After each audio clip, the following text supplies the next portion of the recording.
প্রচণ্ড রাগে তোমার সাথে রাগারাগি, অথচ তোমার কিছু হলে আমি বড্ড বেশি আবেগী।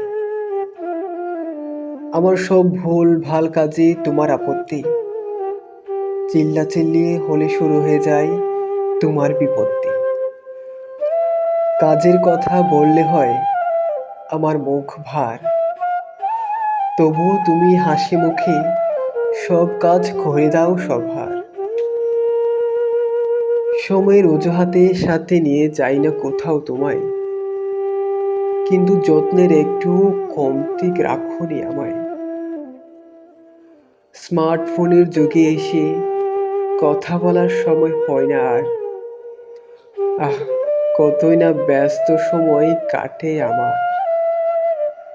ছোট্টবেলায় তোমার হাতটি ধরে স্কুলে যাওয়ার জন্য করতাম বাইনা। জামা কাপড় কিনতে গেলে তোমাকেই দেখাতাম, নিজে না দেখে আয়না। আর এখন এতটাই বড় হয়ে গিয়েছে যে তোমার সাথে কোথাও যেতে ভালো লাগে না।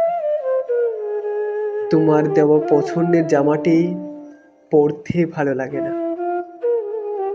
এতটাই বড় হয়ে গিয়েছে মা, তোমাকে ছেড়ে অন্যের সাথে গল্প করি। আর তুমি তুমি একা একা চার দেওয়ালের ঘরে বসে কি যেন ভাবো। তুমি যখন কোনো ব্যথায় আহ করে ওঠো, পাশের ঘর থেকে আমি দৌড়ে যাই বটে, বড় জোর স্যাভলন লাগিয়ে দেই। কিন্তু তারপর দিনটি খেয়েই ভুলে যাই তোমার ব্যথার কথা। আর তুমি, আমি এত বড় হয়েও নিজের খেয়াল রাখতে পারি না বলে প্রচণ্ড জোর এলে রাত জেগে বসে থাকো তুমি। এই শুধু তুমিই পারো সব কিছুর ঊর্ধ্বে। তোমাতে বারবার ফিরে আসি। মা, তোমায় বড্ড বেশি ভালোবাসি।